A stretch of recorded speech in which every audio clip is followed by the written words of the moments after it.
Hello guys and welcome to some more TORA highlights, this time for Donington Park, rounds 9 and 10 of the season, and as you can see we're into the race now already. I forgot to record qualifying unfortunately, so yeah, it wasn't that great. I'm in B lobby, didn't have a good qualifying, it didn't go very well. I was doing 22s in practice and then quality I only did a 23, so yeah, bad qualifying for me. I was very frustrated after qualifying.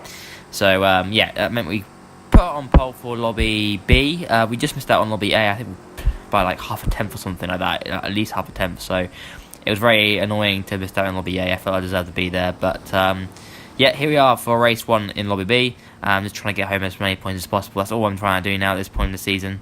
Then it's really working. I control where we go, and we're going to go around about now. So there we go, we've gone racing already, gets a good start to the start. And heading into turn 1, I'm going to take it pretty cautiously now. Cold tyres, you just don't know what's going to happen. So turning it in, a little bit of understeer, you expect that with cold tyres, but other than that, a pretty good getaway indeed. Our first sector, compared to the rest of the field, was pretty good throughout the whole 2 races. We were pretty quick in the first sector. But surprisingly, this week, Ginetta were pretty quick. Ginettas were pretty quick around the circuit, both in lobby A and lobby B. So that's interesting to see how the Ginettas actually become pretty decent. Perhaps people have been able to get used to setup on that car, and it's pretty good. But this first lap, just trying to keep it all calm and collected at this point. We can see we're building a gap already to the guys behind us. And all I was trying to do is trying to build that gap and go forward with the race and control the race in that sense. And we were doing that for the first sort of half for the majority of this race. We were doing that. We were building the gap. We were just keeping it all clean. No issues whatsoever, and just keeping it all controlled and just trying and control the pace at this point. So I wasn't pushing very hard. I wasn't trying to push hard at all, because it was not worth me pushing it that hard. Otherwise, you just make more mistakes. And the idea was to just try and keep it all smooth, hitting the apexes, keeping it all consistent, and that's all I could really do at this point in the race. So that's what I was doing, and our pace was pretty good for the whole race. We'll just keep it forward here, because there's nothing really to show you. It's just me leading the race, doing my thing, keeping it consistent, and that's what you're going to see here, really. This track, not my favourite on the calendar, not going to lie about it.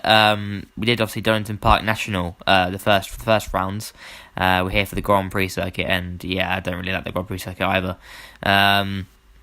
Yeah, I just don't like it. It's not my favourite track in the world. It's not a bad track by all means, but I just don't get on with it.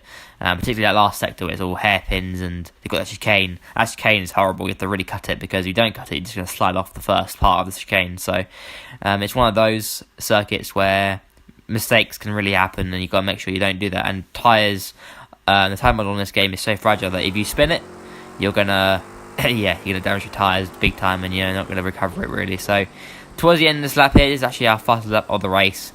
I thought you'd show you this. As I said, not much action in the first sort of 40 minutes of the race. There you go, 1:23.698 for my fastest lap of the race. Again, good gap to the guys behind us, and I was getting some complaints in the pie saying I was too fast for this lobby, so that was quite funny. But yeah, blame me for that. The qualifying wasn't very good. Basically, what happened was I lagged out of qualifying. I think me and 2 others did, and we had to rejoin the session, which meant that we only had 7 minutes to qualify, so it was pretty hard. And the car felt really odd. I think for me it felt quite floaty compared to what I set up, and it wasn't very quick. I mean, it wasn't a bad lap, but it just wasn't good enough. It just felt very odd and very off. But that's the way it is. But yeah, just going forward here again, nothing really to be seen here. Just me going around the circuit, keeping it consistent, and the car was a real joy to drive. In free air, the car was awesome. For the first time this season, leading a race was good, and the car felt excellent. It was good to drive and no problems. Traffic was a bit of an issue to get through, but because there's not many good runoff areas where you can actually the lapped cars can get off the circuit. So I obviously appreciated whatever they could do really, and everyone who were going a lap down did a fantastic job to get out of the way. So that's great, really. Shows the respect in the drivers in this field. Get a little bit closer to the guy in front of me. I think that was Radical Races, but he got out of the way nicely. It's very hard to get out of the way, and I don't like being in their position at all. It's not fun at all. But everything's going well. I was looking on to getting my first win. I was just keeping it all calm and composed. It was a long race. 40 minutes is long. Yeah, they're not fun races, I'm not going to lie. But obviously in this race you have to make a mandatory pit stop. Whereas in the second race you make just one. You just go for the whole race. It's a sprint race for the last one. So that's what we're doing here. Continuing it on. And nothing to show you really. But tyres were okay, not bad. They were wearing a little bit, but as long as you didn't spin it, you don't damage the tyre that much. So the tyres were actually okay, but I was hearing some complaints in the party about the tyres going cold. This is generally a scenario that everyone's experiencing for some reason. Tyres, well, most people are experiencing, is that the tyres go cold. So after sort of 15-25 minutes of the race, you expect the tyres to be pretty much at the temperature and not going cold. But some people will just going cold and straight. And I did experience this, the feeling of coldness of a tyre towards the end of this race, and you'll see it. It's just basically, okay, it looks like the tyres are worn, but it isn't that. It's actually just feeling, and it's like it causes more oversteer, and it's very numb, and everything goes really weird. And it basically changes from one lap to the next, so it's not a gradual thing. So from one lap, the car will be fine. The next lap, completely different, and it will change, like within a click of your fingers, it will completely change. And that's something that I think it is not realistic in that sense, in my opinion. I know tyre wear does happen, but it doesn't change from one lap. It doesn't change from like one corner to the next corner, if that makes sense. Like, it doesn't change within one lap, it just happens over a gradual process.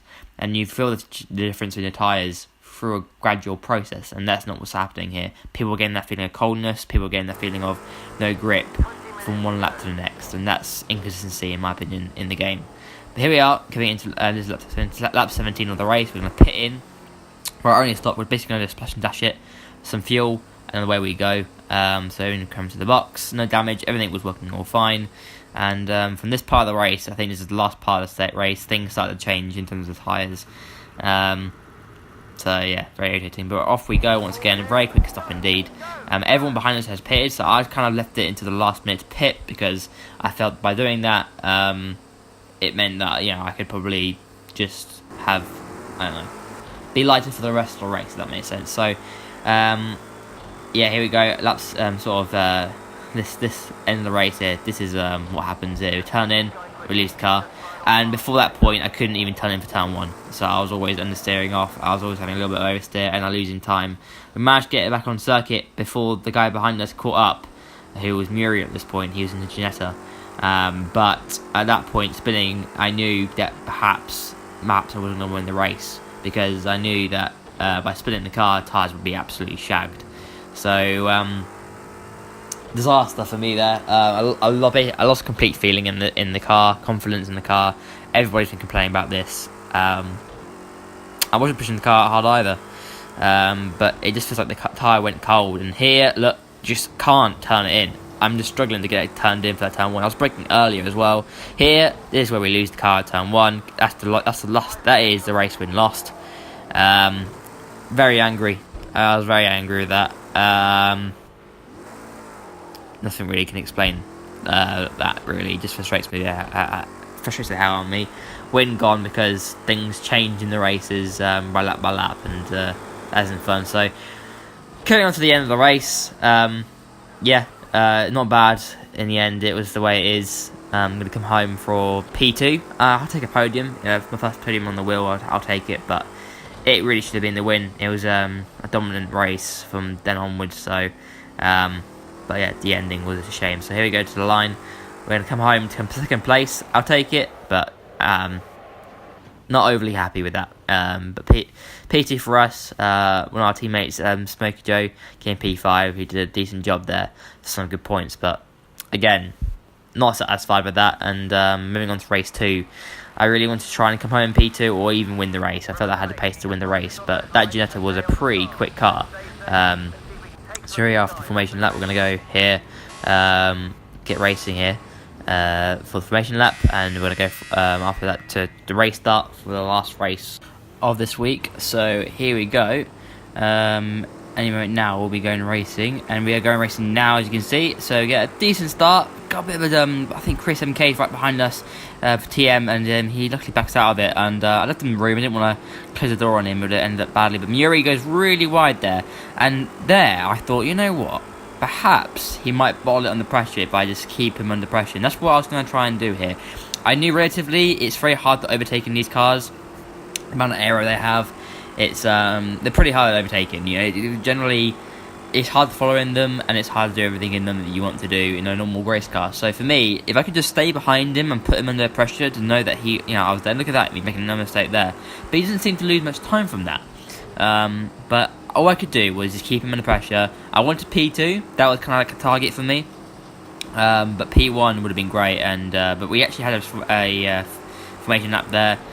Slow down for safety car because there were some collisions behind us. But we're going to go racing once again here instead. I completely forgot about the safety car, and look at that. Muri once again runs it wide. I get a pretty good run out of that corner, but I just couldn't find a way past him. If I was just a little bit closer to him, I might have been able to make a move up here. But look, closing the gap, but just not enough here. I knew I was faster than him, but breaking a little bit earlier.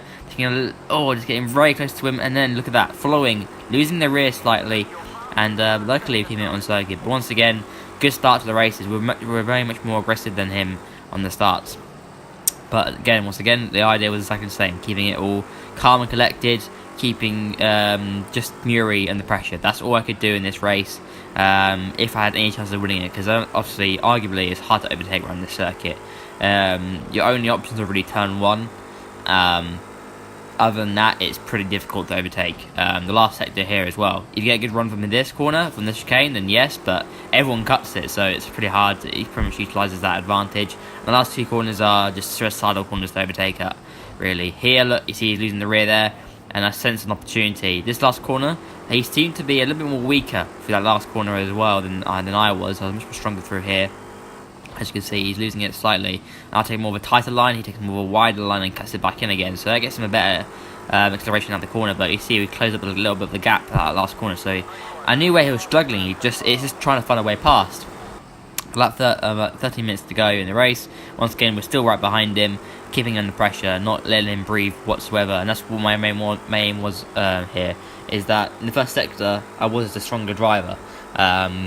This is a proven thing, and you see, look at that run we get, fantastic. And if only we were a little bit more closer, and what I needed to do at turn one, I needed to be much more aggressive, so I could have gained a little bit more time on him. If I did that, I think I might have been close with him and being quite tight. But once again, close up right through here. We close up once again, but it's through this corner here where we lose time. He gets a better exit, a better run from it, and then forward. That's sort of the end of the second sector and the last sector. His car is much better than mine, so that's something that to take into consideration, is that car at Gilletta is very quick. In the last couple of sectors, we have our strengths, we have our weaknesses. But cutting on later on here, 9 minutes to go, we're going to turn it in here, and I mess up completely. Car goes dirty air, everything Q1, damage as well. Just a frustrating situation to be in. That was completely my fault. The game wasn't messing up there.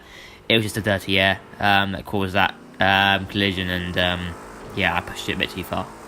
That's my fault. Race 1 for me, I thought there was something wrong with the tyres, but here, that was completely my mistake. Just learning as we go on, really. Coming into pit lane, it's going to be a long stop here. Damage can be fixed, and there's a bit of, I'm not refueling the car, I think. But yeah, it's going to take a long time, but very annoyed with that. Yeah, just annoying, but away we go once again for the rest of the race. We're going to be down in P7. I just tried to push on, but we've got a big gap to catch up to the guys ahead of us. And I really had no luck really to get. I was really quick. I caught up in the end, but it just wasn't enough. So we're going to come in P7 in the second race. Not happy with that result. We should have been at least P2 or a podium, but that's the way it is.